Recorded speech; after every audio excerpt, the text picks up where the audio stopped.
Hello, Philippa. How are you? Here we are in series three, episode five. It feels a little bit worrying that we're almost at the end of this series again, doesn't it? Because we seem to shoot through the episodes, Teresa. But yeah, I'm doing fine. I hope the same for you.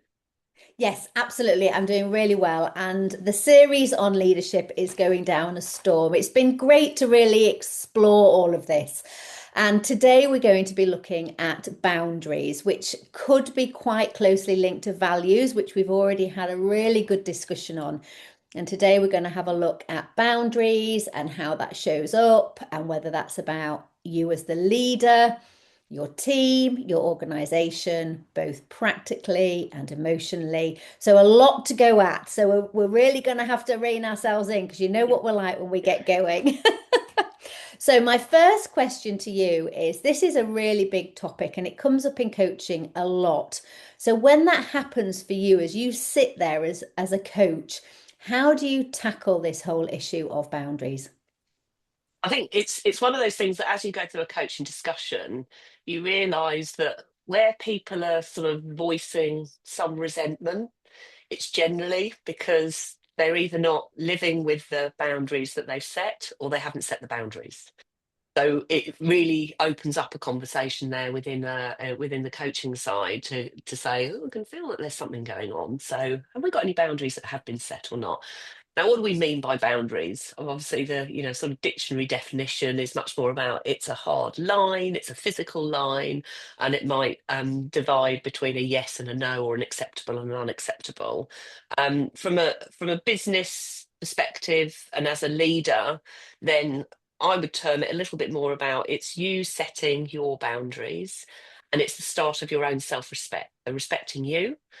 And by setting that self respect, it means if you live by it as well, it creates some clarity and consistency for your team, but also for your organization and for your managers as well about the way that you will behave and what is acceptable and what's not acceptable from Mm. your point of view.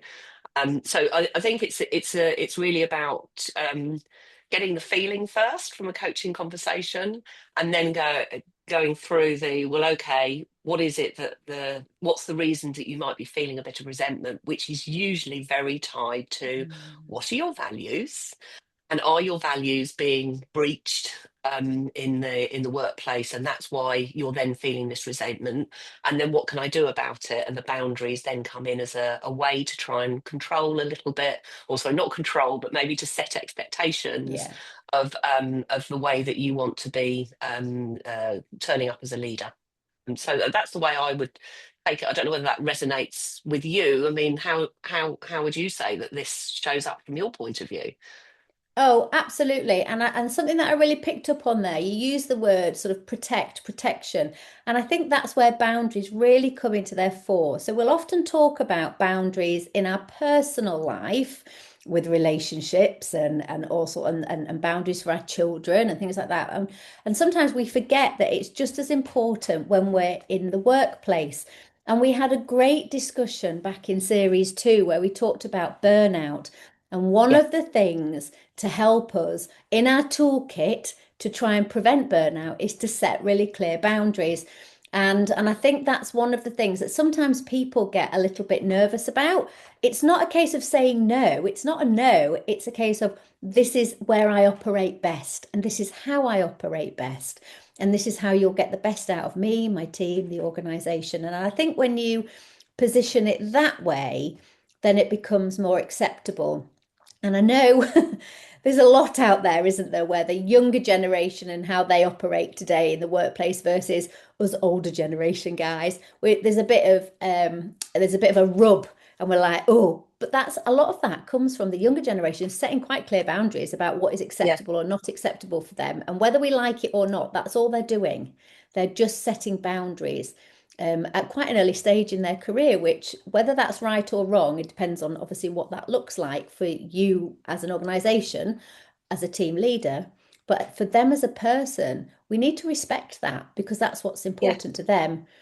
And I think when we think about boundaries, we should be really clear on you and I, as coaches, we're working with the person. But then where do boundaries show up as a team and where do boundaries show up in as an organization point of view? So as an individual, it's about really being able to keep energized. As we said, we don't want to burn out. So we'll come on, I'm sure, and talk about some real practical things about where boundaries are. But to stay energized and to be able to show up and be able to do what it is that you need to do because you've sort of clearly defined where you operate in your best version of you. Yeah. And because you're doing that, that then transposes over into your team, and your team have got consistency, your role modeling. They then learn what's acceptable and not acceptable, and they might adapt their boundaries around that. But then as a team, you all can respect how to get the best out of each other. And then again, that then just gets bigger and bigger within the organization, and that bit about what are organizational boundaries and is there a bit of a rub between you or the team and working through that, and it's very similar to that conversation we had on values in one of our previous episodes. I mean, does that resonate for you? Yeah, no, it definitely does. And I think again, there's all these pieces, we talked about the this series is about the inner work of leadership. And there's these nice little threads and connections that you have where we've talked a bit about consistency and the trust that gets built up, which leads to psychological safety for your team Yes. to do the best that they can do. And I think this is another one of those little threads that you pull to go, and if I've set clearly what and stated, defined myself what my boundaries are and stated them, which is, Mm, one stage on, but then I actually live by it, then I think all of that builds together that your team then start to see that and get, like you said, the consistency, the clarity, and start to feel safe because there are boundaries. I mean, we talked about it a bit both as parents, that with the kids, it's kids love boundaries. They don't tell you mm, that at the time because they don't know, but they feel safe in boundaries and they know what's clearly stated. And then if they overstep, then that's when they're in trouble. But if they stay within them, then that's all good, and parents are happy. But they try to push them. And I think where you translate that into the business side of things is that if we have defined and stated them, then we also need to create that clarity and consistency by really living them. And when do we not live them? mm. It's generally when we're under pressure. Yes. So again, it goes back to, we talked before in the values piece about it's still sticking to your values when you're under pressure. That's what your core values really are. But it's the same with the boundaries, is you need to almost remind yourself of this is the time I really need to hold my boundaries, Yeah. and maybe restate them out loud to myself in the bedroom in front of the mirror if I need to, or restate them to my team to say, remember, this is, these are the boundaries that we set. And are there times that you're willing to breach them, or no, it's a no. And that's why I say that first sort of I guess the trigger point is that feeling that you might get. So as we opened up with, is the if I'm feeling resentful, that Mm, might be really about the it's under pressure. Is it the pressure that is the reason I'm really feeling resentful? No, it might be that it's the boundaries that I've stated or have not stated are now being breached, and I need to now restate those and make sure that I've made sure I've given the clarity and consistency to those who are around me as well. So I that's like I that. like that you've used the word breach there. It's really made me think about, and I don't know if I've referenced this leader that I've worked for in the past, where he was pretty flexible as a leader, and this was a time when I worked out on the road. I was traveling a lot, and he was like, "I don't need to know where you are all the time, but there'll be certain times when I need you to jump, and I want you to ask how high." So you had that flexibility. He was very clear on that. You do what you need to do. I don't need to know if you're calling into TK Maxx or whatever on your way home type of thing in work hours. And he would say things like, your hair grows when you're at work. So if you need to have a hairdresser's appointment, that's fine, both boys and girls. And we used to laugh about that. But it was a real simple way of him saying, you do what you need to do as long as the job gets done. Yeah. But there will be times when I'm going to change, so breach that boundary, change that because we have something really important that needs to get done. And we all respected that. And we knew then when he said, right, this is it, we're in the trenches, we all went, okay, the boundaries changed, it shifted. We're going to say, what's a new boundary and how high do we need to jump? And we were all Yeah, in, and the team followed because, as you talked about psychological safety and trust, he had our back where most yes. of the time, so therefore we would have his when we needed it. And that's I really like that word of breach. Well, that's really resonated with me. Oh, I'm glad that it did. Yeah, I mean, it's that in my mind, I'm always in the have the visuals, and it is like the just tipped over the edge, and now it's yeah, Yeah. it's the breach. So I'm glad that it's resonated with you. And But can I we think it just is go the back to, sorry, can we just go back please. to, or I'm on a roll, I've had too much coffee. Can we just go back to what I thought was interesting is we was one of us touched on if you've got a boundary, it's not about saying no to something. It's about being able to say yes at the right time. And I think sometimes some people feel that people are just being awkward because they've put a boundary in place, and that's not what this is. And I think that's you talked about make sure you let people know what your boundaries are. And it's not about being awkward, is it? It's about being the best version of yourself to give yourself in the best way. And I Yeah. wonder why people feel afraid of saying no to things. Well, I think it probably comes down to, part of your own nature is, there's a number of us who are people pleasers, aren't there? That we don't like to say no because we want people to be happy. And so saying yes feels like that's keeping other people happy. But Mm. that again, if I, keep going around in the circle, is the you need to also have the self-respect of Yes. the if I'm setting the boundaries, it is about respecting myself Mm. and my time and my feelings, and to the point as you said about we're there doing a job delivering business outcomes, so we know the pressures that come with that and we need to deliver, but it's also with what's reasonable. And, depending on who you've got as your leaders, then they may be pushing and pushing and pushing those boundaries, just like the kids do, and seeing how far can they push before, mum goes off and has a complete meltdown and says it is Mm. time out now and that's it. There's no dinner, there's no nothing. It could be that same reaction. And so the risk of not setting the boundaries is about, high levels of stress, potential burnout. So I do think that I mean, I know you've said a couple of times about not saying no. There's a lovely quote from Anne Lamott that says, no can be a complete sentence, Mm. and then you can have silence.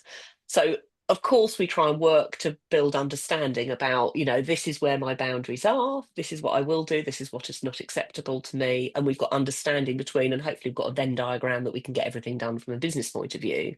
But there are times where you go, this is a no. Mm.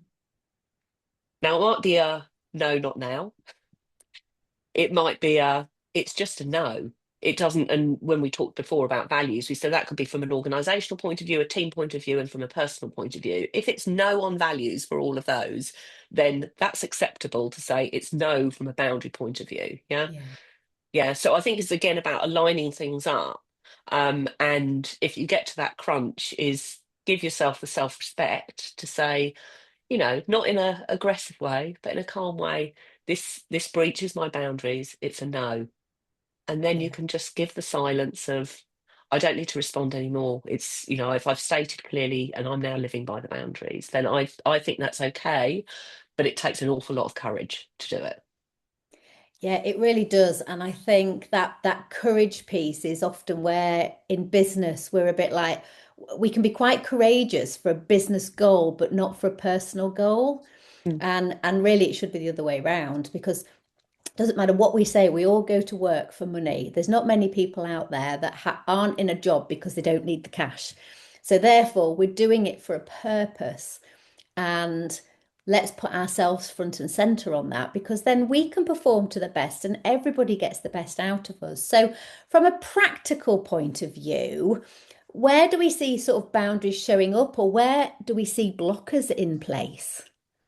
Yeah, I mean, I think, like I said, there's if I go through a logical sequence with it, then you need to be aware, first of all, about what your boundaries are. And then you need to define the boundaries. And that might mean I'm writing it down myself. Then you Yeah. need to state your boundaries out loud to your team in writing. Yeah. and then you need to live by them. So it's all of those steps, which is quite a few steps. And partway along that process, you might forget. There may be challenges, which, like I said, a lot of it is, I think, under pressure. And how I'd split them is there's the practical stuff. So it might be about the time management. So I know that on Thursday, I will finish at 5 o'clock every day. People get used to the fact that I finish 5 o'clock every day because I've got a family commitment at home. I will always have got my work done before I go, or I know that I will start early the next morning in order to do it, but 5 o'clock is my deadline kind of thing. Yeah. So some practical things about time management, or it might be I know that I perform better if I'm answering my emails at the end of the day, but Yeah. I might put a footer on saying I'm answering out of office, but it's because I do some flexible stuff the way that I manage my time elsewhere. So you're not putting pressure on other Yeah. people. So there's a few practical things I think about time and the management of that. And I think the other thing is about the emotional bit. So I know I've said it a couple of times already, but repetition really drives things home. But it is about being in tune with the emotional side. And if I feel something's not quite right, I Mm, just need to take a moment, and that might be a 10-second pause and go, why is it I'm feeling like this? Is it because a stated boundary has been breached? What can I do about it? And usually it's a case of let's just take 3 steps yeah. backwards and let's restate my boundary to myself in front of the mirror, write it down for yourself, and then restate it to the team. And even being, it's, as we do with coaches, is, trying to go through a little bit of the exploring the emotion and then Mm, the reasons mm, why, is to be able to actually say to the team, I realise that it doesn't fit well with me, and the reason it doesn't sit well is, we've talked before about, my boundaries, some of my expectations, and it's not fitting with that, it's misaligned with it. So I didn't respond in the best way in that moment, but then restating it, explaining it. So yes. almost just reel things back in and then move forward again. But it is, I'm not trying to say it's easy. I think it's really hard. I find it Yeah. really difficult with the setting boundaries and then living by it, because I think sometimes I set them and then I go, actually, by setting them, I feel so much better that I can actually reach a few of those or be a bit blurred. But that doesn't help with those around you. You go, but I thought you were going to do something different. So it is about trying to get that clarity in your own mind, which can then project out from a team point of view as well. Sorry, I got a little bit passionate about it, but No, no, I think it's great. And as you've been chatting, it reminded me a few years ago now, I ran a workshop with a group of, I think they were structural engineers. And these guys were out on the road all the time, inspecting bridges and gullies. And, they were real practical guys. But they had a lot of work that was flying in at the same time. But they're in the car, they're doing a practical job, they're in the vans. And we ran the workshop about how, along the lines of how to get the best out of me. And we started to map out what the differences were. So there was a couple of guys who were really into their report writing. They would always do it on a Friday and would get them in, but they needed the following week certain things to come in from another member of the team. And if that didn't come in on time, that messed up their routine. And so they verbalized how to get the best out of themselves. And other people were saying, don't send me long emails. I won't read them. Just send me a summary. And if I have to act on it, put action required. And just simple things like that. And then they literally did a one pager and then shared it. So they all knew how to get the best out of each other. And I don't think we do that very regularly. I know some organizations might use things like insights discovery, where you get to learn the colors of your personality and what you dial up at home and at work. That's great. But do we really share it? Do we really? Or is it a moment and then 2 years later we're not talking about it anymore? So I think you're quite right. It's the biggest bit is about making people aware of where your boundaries sit to get the best out of you to be able to do the job that yeah. you're there to do and Yeah. act as a team player. Yeah, and it is, I think, as you're alluding to, it's about living it as well. So the Yeah. example that you just gave is a really practical thing that people go, I can hook into that because I now really understand the practicalities of it. And it's trying to make sure that some of the sort of theories can be applied into what does that mean I can do with a small difference that makes a huge difference to someone else and their effectiveness. So yeah, I think it's a nice way that you framed it with the practicality side of things.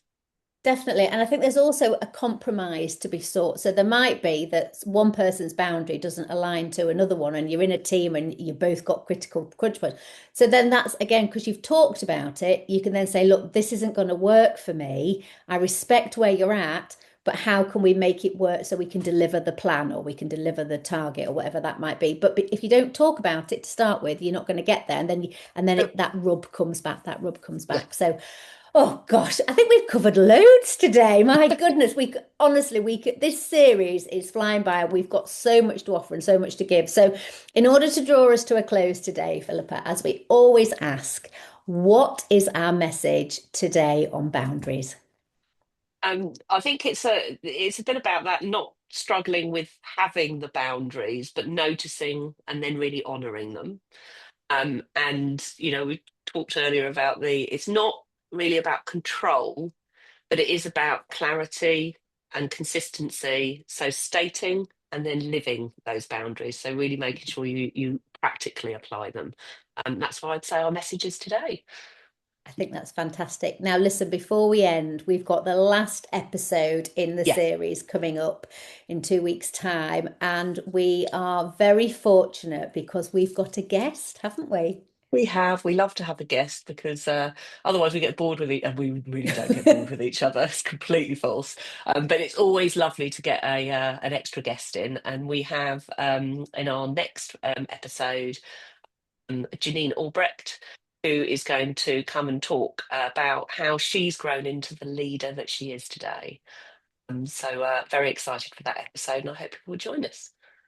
Oh, I can't wait. I'm excited for the conversation. Well, thank you for today. I'm going to set my boundary. It's time for us to end so I can go and have another cup of coffee. Brilliant, and enjoy that, and we'll catch up next time. Thank you. Bye, Philippa.